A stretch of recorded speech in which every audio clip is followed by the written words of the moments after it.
But you voted for a man who has 25 women that have accused him of that. And it was proven in a court of law that he was liable for sexual abuse. His own ex-wife testified under oath in a deposition that he raped her. And then he paid her off to keep her mouth shut.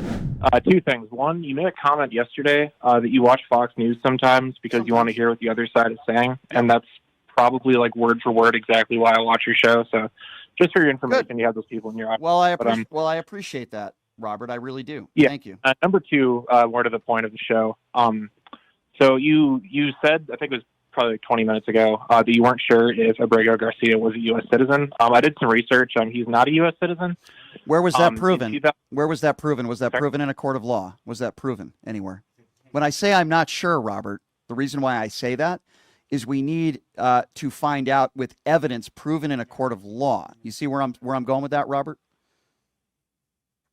Proven in a court of law that he's I mean just because somebody claims that he's illegal doesn't mean that he's illegal. Where are you getting that information from? I can't give you the exact story, but here's what I was getting at, is that in 2019 he was given a withholding of removal status, which means that they acknowledged that he was here illegally. They acknowledged that he wasn't a U.S. citizen. However, they granted that in El Salvador in 2019, it was dangerous enough that they didn't want to send him back because it was a threat to his safety. Okay, so Robert, I understand, but hear me out on this, okay? It hasn't. Yeah. He wasn't given due process. The White House has not shown evidence that he is a gang member or a violent criminal. They keep claiming it. I didn't say you said it. I'm saying Caroline Leavitt said it. So we'll agree to disagree on that. My point is, I need actual, real evidence that he's undocumented, and the Supreme Court didn't even say that he was an undocumented immigrant. So that means something to me. But let's move forward the conversation here, Robert, if I may. Are you happy with Donald Trump in his first 2 months of his administration? Like, are you happy with what you're seeing in this country where it comes to the tariffs, right? When it comes to pardoning a bunch of January 6th violent criminals, when it comes to undocumented immigrants, some, going into synagogues and churches and religious sanctuaries. Are you happy with splitting up the families? Are you happy with where the economy is at? Are you happy with the fact that the war in Ukraine is no better off now than it was on day one, even though he said he would end the war in 24 hours, and the Israel-Palestinian conflict is worse now than it was on day one? I mean, are you okay with those things? That's my question to you, sir. So you just said like 8 different things. Okay, so we can go one by one. You want to do that? That way, I apologize. That's my fault. Let's bring it back. Let's do this, sir. Yeah. Are you happy? No. That's fair what you just said. Let's go one by one, if that's okay with you. Pardoning a bunch of January 6th insurrectionists, some who beat police officers. Are you okay with those pardons? I'm indifferent. You're indifferent? So if you beat a cop, you're okay with those people getting let out free, free, clean slate in general? You're okay with that? You're indifferent to that. So if somebody in front of your home beat a cop on a traffic stop, and if Joe Biden had said, I'm going to pardon that person who only spent 10% of what he was convicted of in the time spent, you'd be indifferent to that? It depends on the circumstance. Just saying that they're beating, I mean, there's plenty of different situations. So let me give you a circumstance. There was one gentleman who pled guilty who beat several cops that day, caught on video. He pled guilty to assaulting cops. Are you okay with that guy being pardoned? That guy was pardoned. Are you okay with that? That circumstance in general? Yeah, I'm not upset by it. You're okay. So I just want to get I don't want to misstate your opinion. You're not upset that a group of people, some of whom committed very violent acts on January 6th, including beating police officers, Donald Trump called them patriots and hostages, and you're totally okay with those people being put right out there and having freedom and let right out of jail, and you're indifferent. You're totally okay with that. You're fine. I mean, no, I don't support them necessarily. I mean, it's on a person-by-person basis, but I don't necessarily support them getting let out. I'm not upset that they were let out. Like I said, I'm indifferent. Were you upset when police officers were beaten during Black Lives Matter protests? Did that upset you? No. So in general, it doesn't upset you when police officers get assaulted? Well, here's the thing, is that in both of those situations, those aren't things that I'm emotionally invested in, so it doesn't really make sense for me to be upset about. All right, Robert, I hear you, but I don't think you have to be emotionally invested to say it's wrong to beat a cop and they should be held to the highest extent of the law. Whether you're emotionally invested or not, in my opinion, Robert, is not the issue. The issue is when someone commits a horrible crime, and I do believe beating a cop is a horrible crime no matter where it is. I don't think the president of the United States should say, I'm going to pardon you because you're a supporter of mine, because that's exactly what took place, right? Now, in this country, Robert, right now as we speak, this goes to my next question. If you blow up a Tesla car, which, by the way, I don't condone, I'm sure you don't either, Donald Trump calls you a domestic terrorist. We need to lock up the key, throw out the key and lock him up. But if you beat a cop, you're somehow a patriot. Do you agree with that language, that if you beat a cop on January 6th, you're a hostage and a patriot, but if you blow up a Tesla, you're a domestic terrorist? Or are you indifferent to that as well? Could you rephrase? I'm not exactly sure what you're asking me. Donald Trump called those who blew up Tesla vehicles, including Pam Bondi, domestic terrorists. Donald Trump called those, some of whom beat police officers on January 6th, as hostages and patriots. Do you agree with that language? Yeah, I'd say the domestic terrorist thing is kind of extreme. I think just property damage doesn't arise to the charge of domestic terrorism. Okay, so we agree.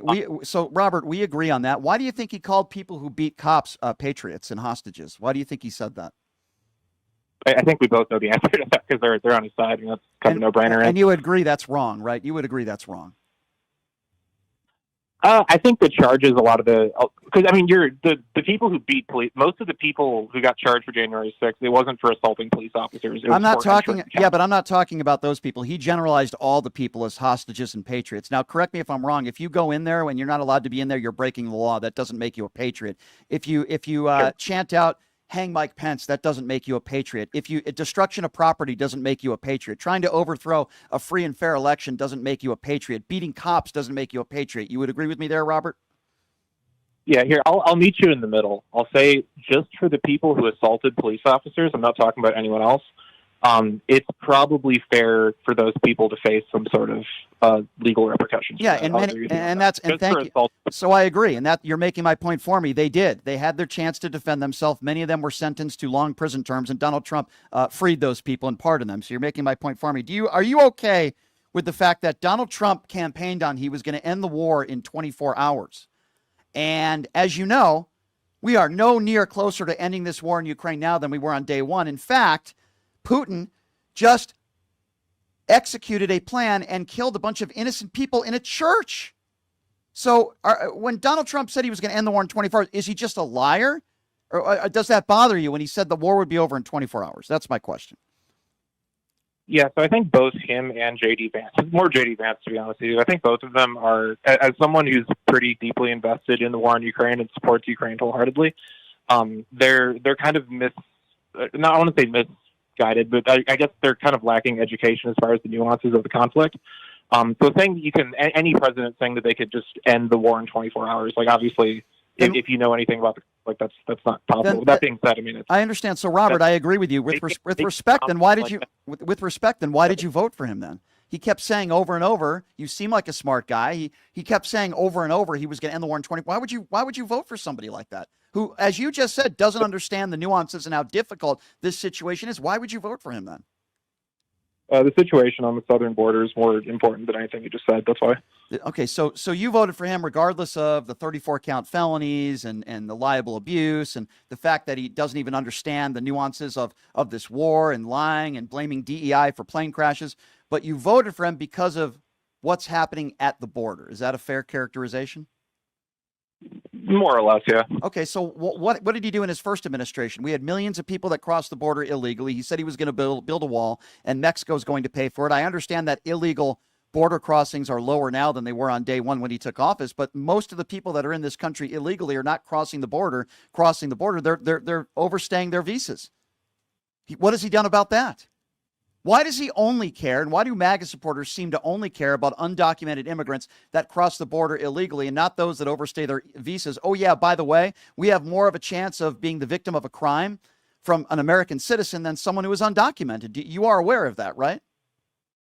Yeah, so I'd say generally speaking, his administration's approach to immigration over the past 2.5 months, I wouldn't say it's been terribly... I wouldn't say I'm terribly in favor of it. That being said, it's miles better than what Biden did and what I hypothesized Kamala Well, Harris would have Biden done. tried to So- put together a bipartisan border bill that was put together with MAGA Republicans, and Donald Trump picked up the phone and he called Republican senators, not to pass the bill. So if that's somebody, and by the way, that was also backed by border security agents and those groups there, because it wouldn't have been the end all, but it certainly would have helped, right?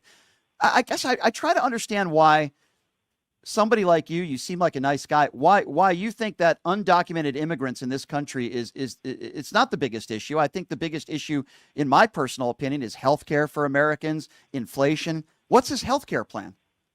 Do you know what Donald Trump's healthcare plan is? Not off the top of my head, no. Well, the reason why you don't, sir, it's not your fault, because he doesn't have a plan. He has concepts of a plan. He's had 9 years to come up with a replacement plan for Obamacare. He hasn't come up with one. Is that a serious policymaker? I guess that's my question. I understand you seem to, even though you said you're not crazy about what he's done the last 2.5 months at the border, but you're kind of in favor of some of the stuff he's doing. Okay, fine. What about healthcare? That's like the number 2 biggest issue. The number 1 is the economy. We'll get to that in a moment. Number 2 is healthcare. He has no healthcare plan. Isn't that concerning to you? I wouldn't say it's yeah, I mean, like I said, it wasn't really a big factor in how I voted. So to be honest with you, okay. So if it's not a factor in how you voted, that's one thing. But all I'm simply saying is, in every poll across the country, it's number 2 on everyone's mind. And he has had 9 years to come up with a health care plan. He has been unable to do it, and he says he has concepts of a plan. So even if you don't think health care is a big issue, which shocks me, by the way, because I think everyone should have access to health care if you get sick, which I don't want you to become sick. I'm shocked that that's not an issue for you. But he doesn't have a plan. Now, let's go to the economy. Speaking of not having a plan, does it bother you that people have lost money in their 401ks, the stock market, IRAs? People have lost their jobs throughout the country because of what Donald Trump has done with these tariffs. And he's caved to Russia, didn't tariff them. And then we see what China is doing to us. The economy is struggling because of it. Does that bother you at all when it comes to the economy and what he's done so far to the economy in just a little over 2 months? Yeah, I'd say that what's happened with the economy hasn't necessarily been positive. But that being said, I'd say, actually, no, I'll take that back. I think we have a crisis of not having enough industry in America and having to rely too much on our trading partners to get the things that we need. Manufacturing jobs were at a 50-year high when Joe Biden was president. Unemployment rate was down to 4.2% when Joe Biden left office. Black unemployment rate was at 5.1%. The economy was booming with just about every standard you can find. Inflation was down, and then Donald Trump takes office, and all of a sudden egg prices went up and gas prices went up, and they're still up, by the way. Yeah, egg prices are down in the last couple of weeks, but they're still up. I mean, Joe Biden left Donald Trump with a pretty damn good economy. Barack Obama left Donald Trump with a pretty damn good economy. He ruined it then, and he's ruining it now. Doesn't that bother you at all? No, he's not ruining the economy. He's not. As far as tariffs, yeah, go ahead, sorry. You don't think the economy is pummeled since he took office on day one? You don't think that the economy went sideways when Donald Trump? Yeah, go ahead. Right. Go ahead. No, yeah, the stock market is in a turbulent position right now, but I mean that doesn't. And why is the stock market in a turbulent position? Why is that? What's the cause and effect there? They don't understand them, and they don't know how it's going to impact things.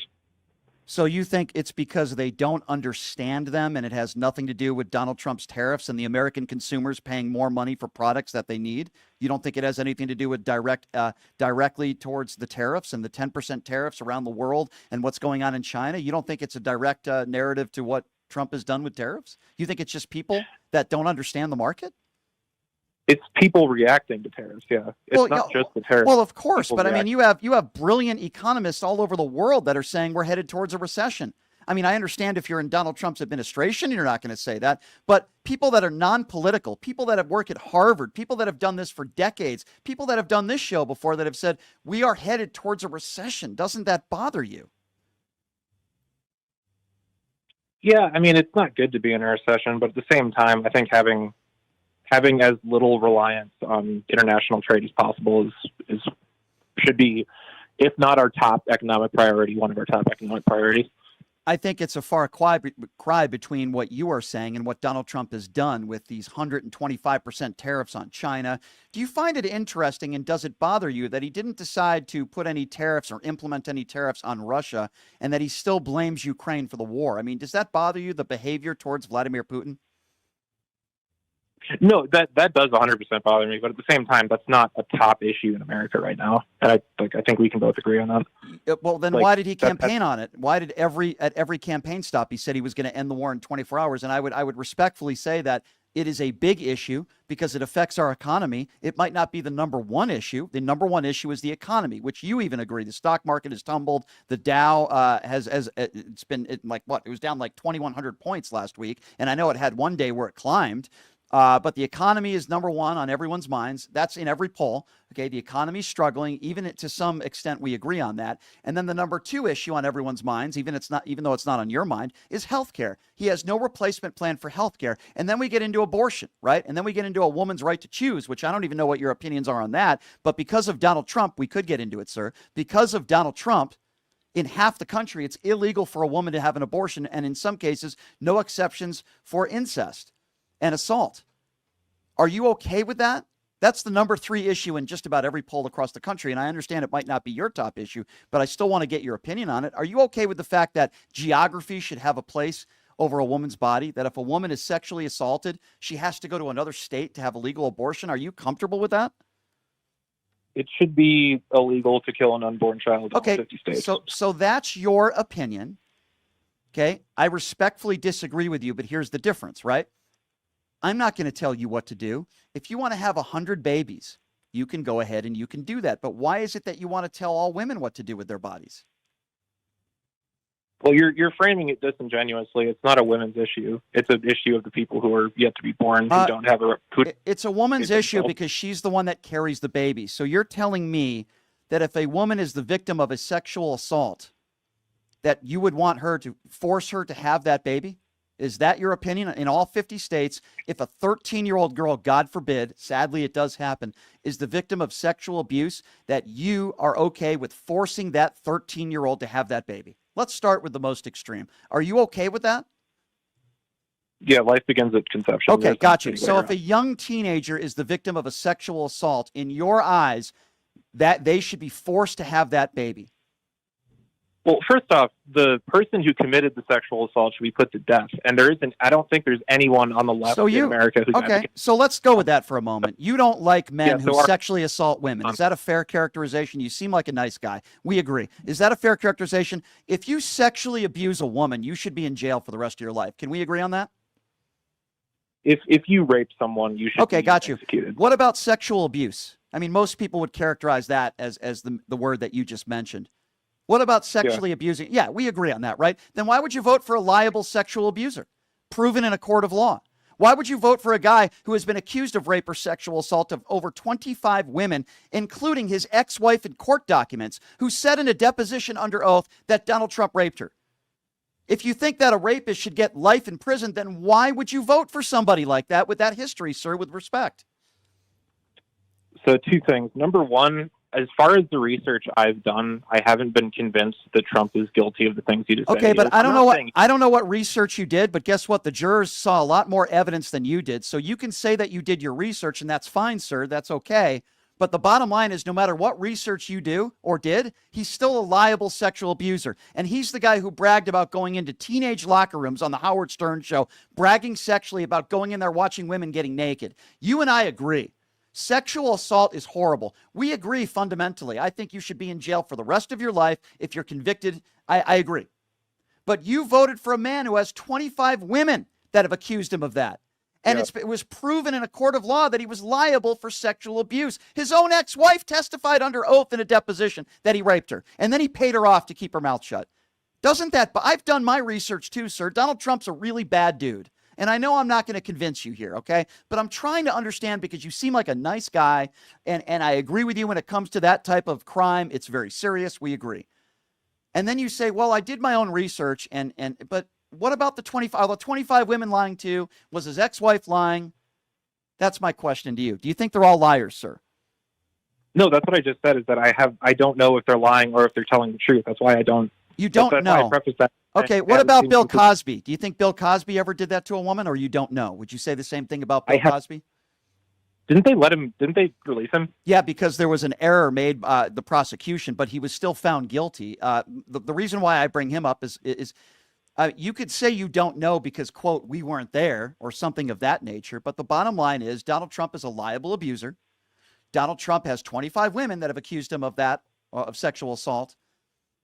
And you obviously take that crime very seriously, which I do as well, which I can appreciate. And I'm like, my question to you is, how do you just toss that off to the side and say, well, I did a little research on my own online, and I don't think he did it, so I'm going to vote for him. And yeah, I don't agree with pardoning, some of the people who beat cops. Yeah, the economy's not in a great spot. I don't like this. But then you go to the border issue, and I gave you some examples of, why I don't think he's doing a great job at the border as a whole. But why are you willing to just throw all that other stuff to the side? That's what's mesmerizing to me. Yeah. So the thing about voting for a president is that you're not. I mean, so I shouldn't say you, me personally. I'm not voting on their personality. I'm not voting on whether or not I want to get a beer with them or something. I'm voting on policy, and yeah. that's it. So I'm not voting on having a beer with somebody either. I'm voting with somebody that didn't sexually abuse women. I'm voting for somebody that is the only president in American history that has still not conceded the election. I'm voting for somebody that doesn't have nicknames for people that he disagrees with. I'm voting for somebody that doesn't say that our allies started the war in Ukraine, which it didn't. I'm voting for somebody that doesn't blame DEI hires for plane crashes. I'm voting for somebody that doesn't have the whitest administration in American history. I don't have to have a beer with somebody to vote for them, okay? I want to vote for somebody that I think is a decent man with a moral compass. Joe Biden was a decent man with a moral compass. He wasn't a perfect person. He wasn't a perfect president, but he wasn't a horrible human being. Donald Trump is a horrible human being. I think it's a stretch to say I'm not voting for somebody because I want to have a beer with them. I'm not voting for anybody because I want to have a beer with them either. I just want to vote for somebody that is a decent human being. You see where I'm going with that? I mean, yeah, at the end of the day, you vote on someone for elected office based on the job you think they're going to do, not based on. And you think he did a good job back in 2016 to 2000? Do you think he did a good job when he got his $8.2 trillion in debt, when we were losing 4,000 to 5,000 people a day from COVID, and he talked about injecting yourself with disinfectant? You think he was doing a good job when he pressured Zelensky to investigate Joe Biden, his political rival? Do you think he did a good job in handling of COVID when he said 15 cases down to 0, it's going to be gone by Easter? You think he did a good job? I think he did a better job than Clinton would have done. You think he did a better job than who? I'm sorry? Than Clinton would have done, because you're talking about 2016. Clinton left office with a surplus. What did Donald Trump leave office with, if you want to talk about fiscal responsibility? What are you talking about? Clinton wasn't president. What are you talking about? Oh, I thought you just mentioned Bill Clinton. Did you not? No, we were talking about the 2016 election. I was talking about Hillary Clinton. Oh, my apologies. Well, Hillary Clinton wasn't. You're fine. My apologies. So Hillary Clinton wasn't president. So how can we correlate that to Hillary Clinton when she was never president? I'm just going by somebody who was president of the United States. I respectfully disagree with you. I think Hillary would have been a much better president than Donald Trump. She wouldn't have gotten us $8.2 trillion in debt. Does January 6th happen if Donald Trump doesn't admit or if admits and concedes that he lost the election? Do you think January 6th happens? Do I think January 6th would have happened if Trump didn't? Okay, no, I of course not. Right, I agree with you. I appreciate your honesty. That's my point. Don't you think he should bear some responsibility? You and I agree. If he just conceded and did what every other president did in American history, January 6th doesn't happen. So don't you put responsibility on him for the insurrection then? Or at least some responsibility? Nothing he did rises to the level of incitement to violence, so no. Okay, so you just agreed with me that if he doesn't lie, and that's exactly what he continues to do, and say that the election was stolen, we agree it wasn't, he lied about it, then January 6th doesn't happen. So isn't it the president's responsibility to tell the truth and to not lie and say that half the country cheated and Joe Biden cheated and it was rigged? So hold on, I just want to back up for a second. Okay, The reason you, and I'm asking you a question, I'm not trying to. Sure. The reason you think January 6th was bad was because it was a violent attack on a government institution, right? There's a lot of reasons why I think it was bad. That's one of the reasons. Another reason is it was an attempt to overthrow a free and fair election. We had fake electorate schemes across the country. It was a threat on our democracy. People were chanting to hang our vice president that day. Sadly, people lost their lives. 140 officers were beaten. It was a direct threat on our democracy, and that is very sacred to me, and it should be sacred to you as well. It's a threat on our democracy when someone loses a free and fair election, when they say it was rigged, it was stolen, and then we have an insurrection. Yes, there's a lot of reasons why that day was a horrible day for the country, and it cannot be forgotten. Okay, yeah. So as far as him being responsible for it, if he told people to break into the Capitol and to be police officers, break windows or vandalize things or whatever, if he told people to do that, sure. Obviously, yes. So a lot of it is his action, not just before, but after. For 4 hours, Donald Trump sat on his ass and did nothing. They begged him to put out a video condemning the violence. For 3.5 to 4 hours, he refused to do it. And guess what? The First Lady refused to do it as well. We have evidence and proof of that from people that were under oath that were in the White House on that day. Don't you think that's dereliction of duty?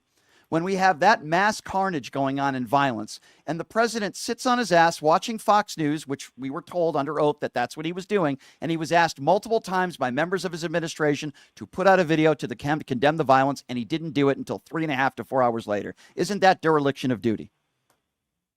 No, I don't think he had a responsibility to do that. So when there is an insurrection going on in the halls of Congress, and the president of the United States is a few blocks away, you don't think it's his responsibility to do whatever is in his power to end the violence. In this case, he didn't do anything. You have no problem with the president sitting on his ass and doing nothing for 4 hours. No, because we already have an apparatus to guard the Capitol, and evidently on January 6th, that apparatus didn't. So by your standard, if there are horrible attacks across the country and the president has the authority to bring in the National Guard, or the president has the authority to bring in more police, or the president has the authority to put out a video condemning the violence, your response to that would be, well, we already have certain situations in place and the president doesn't need to do that. Is that your opinion? Broadly speaking, yeah. Broadly speaking. So if there was a terrorist attack, hypothetically speaking, in the United States of America, you don't think the president would have a duty to do whatever he could to combat it, to put out a video, and to talk about it? No, I think the president should. If there's a terrorist attack. Okay, so that was a terrorist attack. A lot of people would consider what took place on January 6th violent mob of terrorists and white supremacists that were committing horrible acts. People were beaten. Some people lost their lives. A lot of people would consider that terrorism. So I think we might be getting into a little semantics here, sir. The point I'm trying to make is I don't think it's much of a stretch, in my personal opinion anyway. I don't think it's much of a stretch to say that when we had something going on like January 6th, that it is the president's responsibility and duty maybe to do whatever he can to end the violence. I don't know why you think that's not reasonable.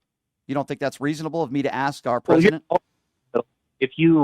I think you're reasonable in expressing that it's if the president had some sort of moral imperative to put out a video or something. I don't necessarily agree with that, but I see where you're coming from, and that's a valid point. I don't think it's morally. I don't think. Now that's not my point, though. I don't think it's morally, sir. I think it's his job to protect people and to protect the country and protect us from a mob and do whatever he can in his power to do so. I don't think it's a moral. Yeah, you can make the argument part of it is moral, but it's his job. That's why I say dereliction of duty. When you have crimes that are being committed and members of Congress and senators and their lives are in jeopardy, I think it's the president's responsibility to put out at least a video and to do whatever he can to make sure that the violence ends. And he didn't do that, sir. He didn't do that. Yeah, no, and I think theoretically, and I'm not going to go into the specifics of how the Capitol Police Force works because I'm not qualified to talk about that, but theoretically, if the law enforcement that was tasked with keeping the Capitol secure did not have enough resources and somehow communicated to the president, hey, we don't have enough resources, and the president just ignored them. They did. They did. Yeah, they did. They did. There were people. They did. There were people under oath in the January 6th commission and the hearings. There were people that were telling the president that they needed more help. There were people that were telling the president in the Oval Office, people like Meadows and others, that he needed to put out a video. There were people that were pleading with the president that they needed help. So that did happen because we learned about that with certain witnesses that testified under oath that were, whether it be Stephanie Grisham or and others. But listen, sir, we'll leave it at that. I appreciate the Yeah. conversation. I appreciate you calling in. You're welcome to call back anytime, and I'm always willing to have civil conversations with people like yourself who answer my questions, and hopefully I treated you with respect. I hope you feel that way. And I do appreciate you calling in. Robert was the name, correct? It's been a little while since I took your call. So, Robert, I do appreciate you calling in, sir. Okay. Thank you so much. I appreciate you. Thank you, It Robert. was a good Okay. talk. Thank you, Robert.